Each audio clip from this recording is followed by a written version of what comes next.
Selamat datang kembali. Hari ini kita mau coba gali sesuatu yang mungkin nggak biasa ya. Gimana caranya komedi, iya, humor, ketawa, itu ternyata bisa jadi alat buat ngasah cara kita mikir kritis. Menarik nih. Sumber kita kali ini tulisan dari Kristen McDermott. Dia pengajar yang bikin mata kuliah unik, namanya Laughing Matters. Nah, tujuannya persis itu, melatih mahasiswa nganalisis dunia lewat komedi. Oke.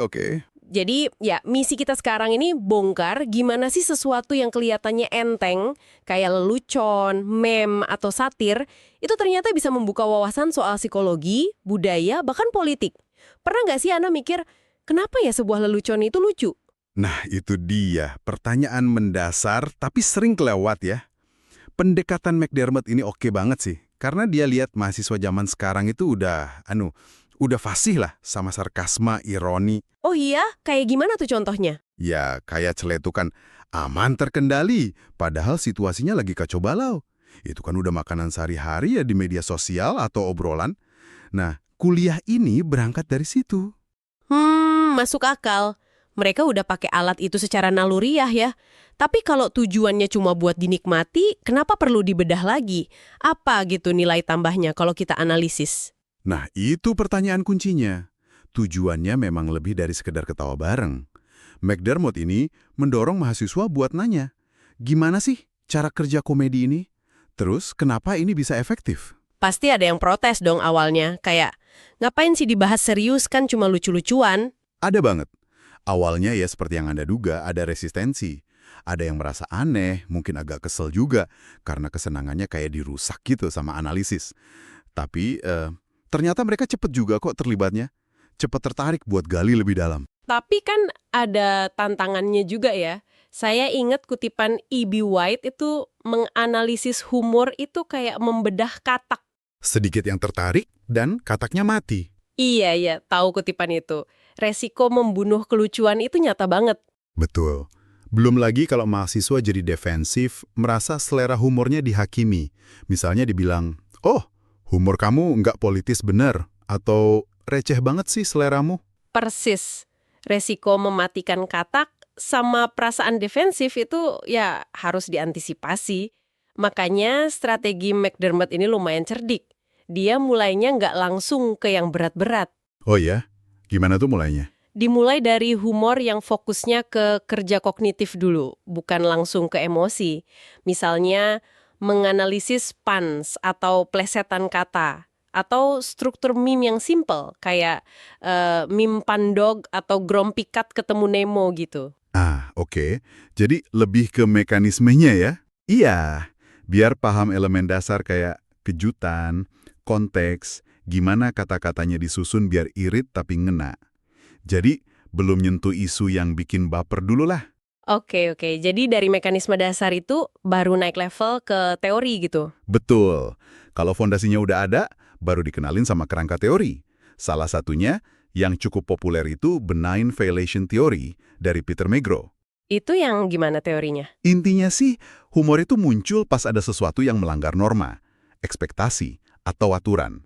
Tapi, pelanggaran itu dianggap jinak, nggak berbahaya buat penontonnya. Pelanggaran yang jinak ya. Menarik. Yang seru, mahasiswa juga diajak kritis sama teorinya. Misalnya, ini teori bias nggak ya? Jangan-jangan penelitinya punya pandangan tertentu? Terus, penggunaan video atau grafis itu bantu banget bikin mereka lebih pede ngasih respons kritis. Oke, jadi dari mekanisme, teori, terus gimana kalau udah masuk ke area yang lebih sensitif? Misalnya komedi yang nyinggung ras atau politik. Itu kan pasti lebih rumit ya? Jauh lebih rumit. Dan ya, butuh kehati-hatian ekstra. McDermott juga negasin ini kok, sampai ada peringatan di silabus kalau bakal ada materi yang mungkin nyinggung. Terus gimana cara ngadepinnya di kelas? Kuncinya diskusi terbuka. Dan penting banget buat bangun pemahaman soal perbedaan krusial ini. Bedain antara komedi rasial kritis, yang istilahnya menusuk ke atas, ngeritik sistem kekuasaan, sama komedi rasis, yang menusuk ke bawah, menghina kelompok yang udah rentan. Ada contohnya nggak? Gimana itu dibahas? Ada, misalnya pakai novel satir kayak The Sellout, karya Paul Beatty.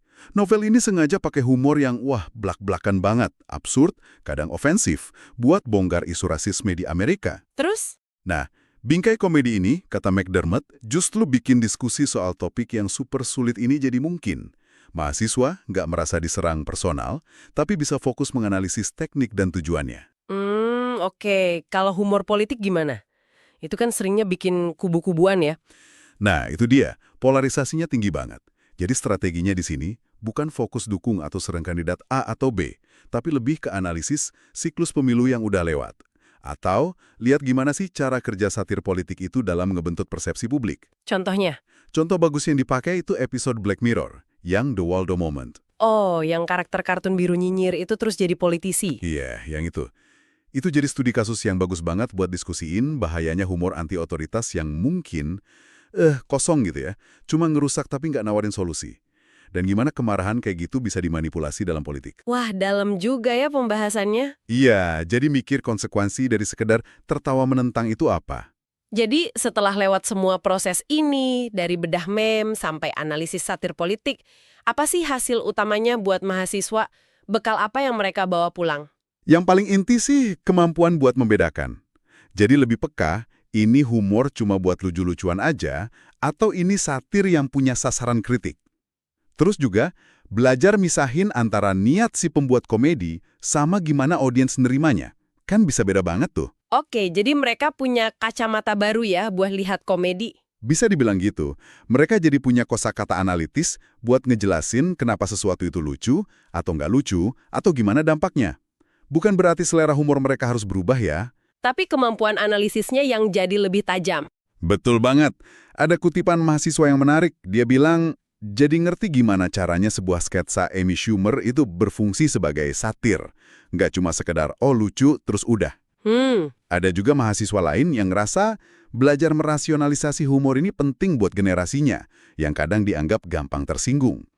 Jadi bisa lebih paham gitu, kenapa sih kita ketawa, atau kenapa kita tersinggung sama sesuatu. Wah, menarik banget ya kesimpulannya. Jadi, penelusuran kita hari ini nunjukin kalau ngelihat komedi lebih dekat itu bukan cuma soal hahaha hihi, ini latihan serius buat berpikir kritis. Iya, buat memahami persuasi, bongkar asumsi tersembunyi, dan ya navigasi isu sosial yang kompleks dengan cara yang mungkin nggak kepikiran sebelumnya. Nah, ini mungkin satu pemikiran buat Anda bawa pulang nih. Lain kali Anda ketawa ngakak karena lihat meme, atau video lucu, atau nonton stand-up, coba deh berhenti sejenak. Tanya ke diri sendiri, ini sebenarnya mekanisme apa sih yang lagi bekerja? Pesan apa yang kelihatan atau yang ngumpet yang lagi coba disampaikan? Dan mungkin pertanyaan lanjutannya, mengingat komedi itu bisa dipakai buat kritik penguasa, tapi juga bisa buat nindas yang lemah, gimana ya caranya kita bisa jadi penikmat atau mungkin penyebar komedi yang lebih sadar? Sadar akan dampaknya dalam ngebentuk obrolan di sekitar kita. Pertanyaan penting tuh. Oke, sampai di sini dulu pembahasan kita. Sampai jumpa di penelusuran berikutnya.